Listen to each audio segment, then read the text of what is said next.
आखिर किस पार्टी की सरकार बन रही है, लेकिन बीजेपी के अंदर जो मंथन प्रक्रिया चल रही है कर्नाटक चुनाव हारने के बाद, अब बीजेपी की महज सहयोगी दलों के साथ मिलाकर 15 राज्यों में है, कुल अकेले के दम पर 6 राज्यों में सरकार है। अब आने वाले कल में मध्य प्रदेश, छत्तीसगढ़, राजस्थान में चुनाव है। कैसे देख रहे हैं आप? और बीजेपी की जो रणनीति है और जेपी नड्डा के साथ लगातार बैठकें भी चल रही हैं। जी पाटिल जी। सर, आपको बता दूं कि मैं कर्नाटक में जो 66 सीटों पर भाजपा ने जीत हासिल की है, तो इन सीटों से लेकर अन्य आसपास राज्य जो तेलंगाना, तमिलनाडु और राजस्थान और मध्य प्रदेश में जो चुनाव होने जा रहे हैं उसको असर होने की संभावना है। अब जो राष्ट्रीय अध्यक्ष जेपी नड्डा और अमित शाह ने कर्नाटक के वरिष्ठों के साथ बैठक कर रहे हैं, इस बैठक को लेकर तो अपना जो हार को भी लेकर उन्होंने मतलब रियलाइज करने का एक तरीका अपना रहे हैं। आपको पता चला है कि कर्नाटक में इन्होंने जो आरक्षण में जो बंटवारा किया था राज्य के जातिगत जनता को, अब उन्हें यहाँ पर करार हार के बाद कांग्रेस को एक मौका देने की उन्हीं का ही एक देन माना जा रहा है। वहीं पाटिल साहब, सवाल ये है कि आने वाले कल में 3 राज्यों में विधानसभा चुनाव है और बीजेपी कि जिस हिसाब से कर्नाटक में हार हुई है उस हिसाब से ये लग रहा है कि जेपी नड्डा पूरी तरीके से एक्शन में है, क्योंकि उनके नेतृत्व में ही चुनाव लड़ा गया, उनके नेतृत्व में हिमाचल प्रदेश का चुनाव लड़ा गया, वहां पे हार मिली पार्टी को और फिर एक और हार मिली। क्या आपको लग रहा है कि इसके लिए आगे कोई रणनीति बनाएगी भारतीय जनता पार्टी या एक अलग प्लानिंग होगी जेपी नड्डा की?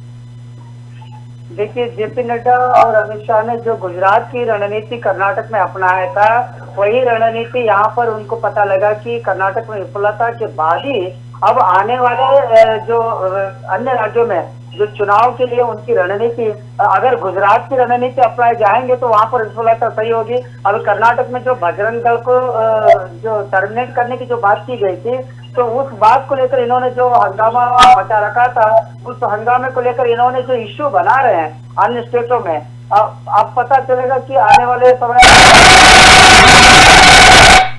ये मतलब भाजपा के जो वरिष्ठों को एक क्रिटिकल इश्यू भी बन सकता है। बिल्कुल, वही पाटिल जी, सवाल ये है कि कर्नाटक में बीजेपी के हारने का कारण क्या रहा, अगर इसे एनालिसिस किया जाए।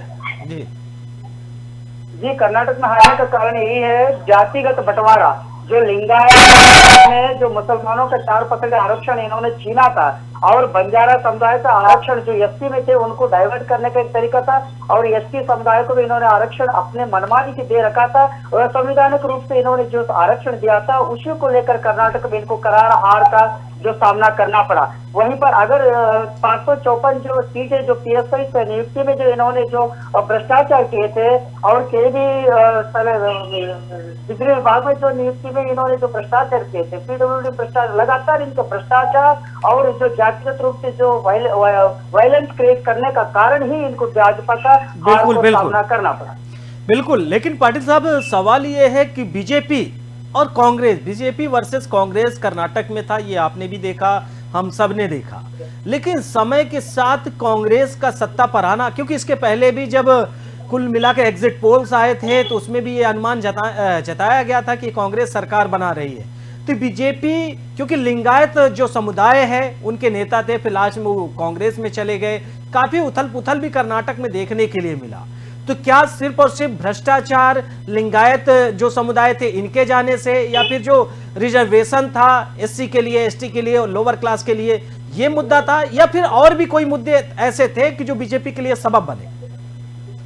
जी, वास्तव में कर्नाटक में जो मध्य कर्नाटक से लेकर महाराष्ट्र, कर्नाटक, आंध्र बॉर्डर के जो कर्नाटक में जो लिंगायत बहुसंख्यक लोग रहे हैं, यहाँ पर लिंगायत लॉबी और गौड़ाज लॉबी जो चल रहे थे मध्य मैसूर और मध्य कर्नाटक से लेकर, जहाँ पर लॉबी चली थी, उसी लॉबी को लेकर कर्नाटक में इस तरह का जो जात को बंटवारा करने का तरीका भाजपा ने अपनाया था। यही जो जात को बंटवारा करने के तरीके से लेकर आरक्षण में भी इन्होंने भेदभाव किया। संवैधानिक रूप से जो आरक्षण था उस आरक्षण से उन्होंने कई समुदायों को वंचित करने के कारण अब उनको करार हार का सामना करना पड़ा।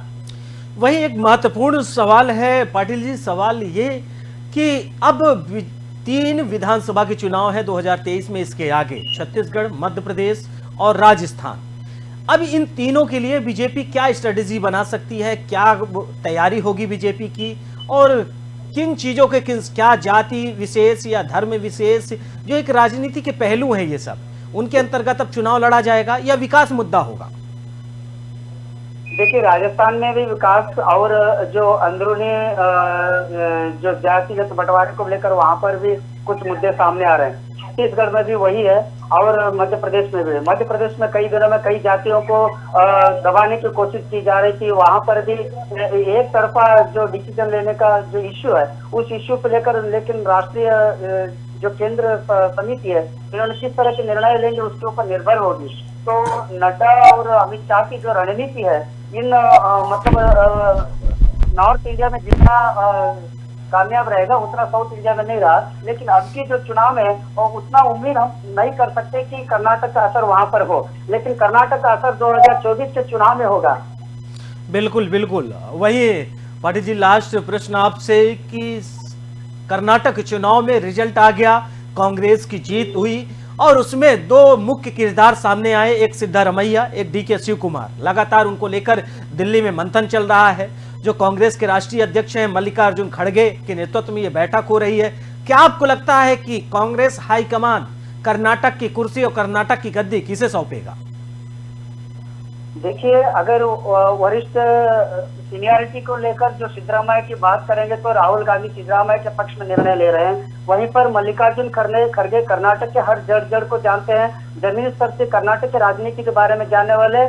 तो मल्लिकार्जुन खड़गे का निर्णय है कि डीके शिव कुमार को ही सीएम गद्दी पर बैठाएंगे तो वो आने वाले 2024 के चुनाव में, यानी कि डीके शिव कुमार का दबदबा बेंगलुरु से लेकर साउथ कर्नाटका और मध्य कर्नाटक और मैसूर कर्नाटक में गौड़ार कम्युनिटी में उनकी एक जबरदस्त पकड़ रहने की वजह से मल्लिकार्जुन खड़गे का जो रुख है डीके शिव कुमार को रहा है।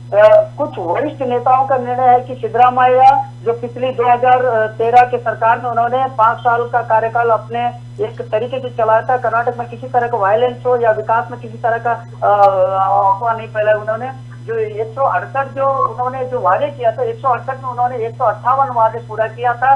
उस तरह कर्नाटक को विकास के एक रेशो पर ले गया था। तो उसी तर्ज पर अभी जो वरिष्ठ नेताओं का कहना है कि सिद्धरामैया को चांस देने का समर्थन कर रहे हैं। लेकिन अब दिल्ली में चल रहे मंथन में राष्ट्रीय पूर्व अध्यक्ष सोनिया गांधी और पूर्व अध्यक्ष राहुल गांधी मल्लिकार्जुन खड़गे के साथ मिलकर जो निर्णय लेंगे वही निर्णय अंतिम होगा। अब कई राजनीतिक गलियारों में कयास लगाया जा रहा है कि डीके शिव कुमार को सीएम बनाए तो कर्नाटक में बहुसंख्यक लिंगायतों का समर्थन मिलेगा और गौड़ार कम्युनिटी को भी समर्थन मिलेगा। आने वाले 2024 के चुनाव में केंद्र में कांग्रेस को आसानी से यहाँ पर 25 से 25 सीट देने का उम्मीद जताई जा रही है। फिलहाल पाटिल जी, आप हमारे साथ जुड़े और अधिक जानकारी साझा किए। फिलहाल आपका बहुत बहुत शुक्रिया। वहीं सवाल यही कि लगातार कर्नाटक चुनाव के बाद राजनीतिक गलियारों में हलचल है। वहीं कांग्रेस सीएम पद को लेकर लगातार मंथन कर रही है। फिलहाल अभी ये क्लियर नहीं है कि डीके शिव कुमार या फिर सिद्धारमैया कर्नाटक के सीएम बनेंगे।